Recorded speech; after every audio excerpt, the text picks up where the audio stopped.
সকল প্রিয় ছাত্রছাত্রীরা এডুইন্সের নতুন একটি ভিডিওতে সকলকে স্বাগতম।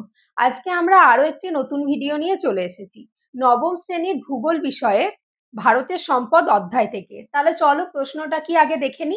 দেখো কি লিখেছি, ভারতের শিল্প উন্নয়নের জন্য লৌহ আকরিক কিভাবে গুরুত্বপূর্ণ। আমরা কি জানি ভারতের শিল্প উন্নয়নের জন্য লৌহ আকরিকের গুরুত্ব কিন্তু অপরিসীম। কেননা লৌহ ইস্পাত শিল্পের যে প্রধান যে লৌহ ইস্পাত শিল্প থেকে তৈরি হয় যে ইস্পাত, তার প্রধান কাঁচামালই হলো কিন্তু লৌহ আকরিক। আর তাছাড়া যানবাহন, পরিবহন, কৃষিকাজ প্রভৃতি ক্ষেত্রে যে যন্ত্রপাতিগুলো তৈরি হয় তা কিন্তু লৌহ আকরিক থেকেই তৈরি হয়। তাহলে চলো দেখে নি আগে আমাদের ভারত লৌহ আকরিক উৎপাদনে কততম স্থান অধিকার করেছে আর কোন কোন রাজ্য লৌহ আকরিক উৎপাদনে শ্রেষ্ঠ। দেখো আমি কি লিখেছি, প্রথমে উৎপাদনের স্থান। গোটা বিশ্বে ভারত কিন্তু চতুর্থতম স্থান অধিকার করেছে লৌহ আকরিক উৎপাদনে। আর কোথায় কোথায় উৎপাদন হয় অর্থাৎ কোন কোন রাজ্যে, চলো দেখে নি। দেখো উড়িষ্যা, কর্ণাটক, ছত্তিশগড়, ঝাড়খণ্ড প্রভৃতি আরো বিভিন্ন অঞ্চল আছে, কিন্তু সবগুলোর মধ্যে উড়িষ্যা, কর্ণাটক, ছত্তিশগড় আর ঝাড়খণ্ডে কিন্তু শ্রেষ্ঠ, মানে সব থেকে বেশি উৎপাদিত হয়। আচ্ছা, লৌহ আকরিকের গুরুত্ব, আমাদের যে শিল্প উন্নয়নে লৌহ আকরিকের গুরুত্ব সেটা সম্পর্কে আজকে আমরা বিস্তারিতভাবে জেনে নেব। তাহলে চলো প্রথম পয়েন্টটা আমি কি লিখেছি, দেখো ইস্পাত শিল্পের ভিত্তি।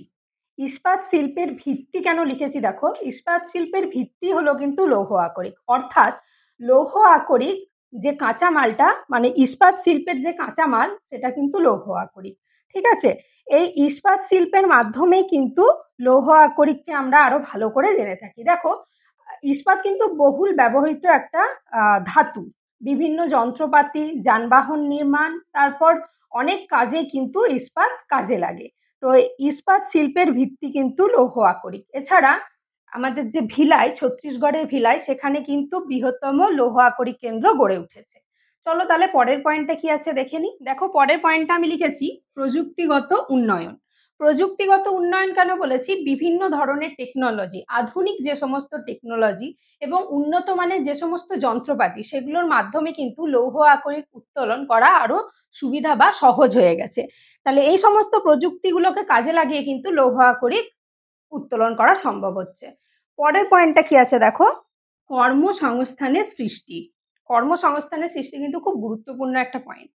কেন, দেখো আমাদের যে ভারত, সেই ভারত রাজ্যের যে সমস্ত অঞ্চলগুলোতে লৌহ আকরিক সমৃদ্ধ রয়েছে, সেই সমস্ত অঞ্চলগুলো থেকে লৌহ আকরিক উত্তোলন করা, সেগুলোকে প্রক্রিয়াকরণের মাধ্যমে ইস্পাতে পরিণত করা, এগুলো কিন্তু করতে প্রচুর মানুষের প্রয়োজন হয়। আর এই সমস্ত অঞ্চলগুলোতে সেই জন্য প্রচুর কর্মসংস্থানেরও সৃষ্টি হয়েছে, মানুষ কাজের অনেক সুযোগ পেয়েছে। আচ্ছা, এর পরের পয়েন্টটা কি আছে দেখো, রপ্তানি উপার্জন। রপ্তানির মাধ্যমে কি করে উপার্জন করছে। আমরা কি জানি লৌহ আকরিক কিন্তু উত্তোলনে ভারত শ্রেষ্ঠ স্থান অধিকার করেছে, যেমন তেমনি রপ্তানিতেও কিন্তু অনেক ভালো স্থান অধিকার করেছে। চীন, কোরিয়ার মতো বিভিন্ন জায়গায় কিন্তু রপ্তানি করে থাকে ভারত, এবং সেখান থেকে রপ্তানির মাধ্যমে কিন্তু প্রচুর বৈদেশিক মুদ্রা অর্জন করছে। তাহলে চলো পরের পয়েন্টটা কি দেখে নি। দেখো কি আছে, অবকাঠামো উন্নয়ন। অবকাঠামো উন্নয়ন কেন বলেছি, লৌহ ইস্পাত শিল্প থেকে যে ইস্পাত তৈরি হয় সেটার মাধ্যমে কিন্তু প্রচুর অবকাঠামো উন্নয়ন হয়, যেমন রাস্তা, সেতু, ভবন, এগুলো তৈরিতেও কিন্তু প্রচুর লৌহ আকরিকের প্রয়োজন হয়। তাই অবকাঠামো উন্নয়নেও কিন্তু লৌহ আকরিকের গুরুত্ব অনেক, অপরিসীম। অবশেষে এটাও বলা যায় লৌহ ইস্পাত শিল্প থেকে বা লৌহ আকরিক থেকে যে ইস্পাত তৈরি হয় সেটা কিন্তু বিদ্যুৎ শিল্পেও কাজে লাগে। অর্থাৎ সবশেষে এটাই বলবো আমরা যে লৌহ আকরিক কিন্তু ভারতের উন্নয়ন শিল্পে যথেষ্ট ভূমিকা পালন করে।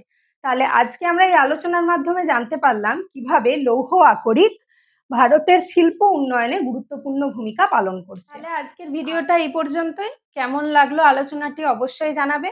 আর এই অধ্যায় থেকে যদি কোনো প্রশ্ন থেকে থাকে তাহলে অবশ্যই কমেন্টের মাধ্যমে জানাবে, আমি পরের ভিডিওতে তার আলোচনা নিয়ে আসবো। আর এরকম শিক্ষামূলক ভিডিও পেতে আমাদের ইউটিউব চ্যানেল এডুইন্সকে সাবস্ক্রাইব করুন, আর ফেসবুক পেজ এডুইন্সের সাথে থাকুন, লাইক, কমেন্ট, শেয়ার আর ফলো করুন। Thank you.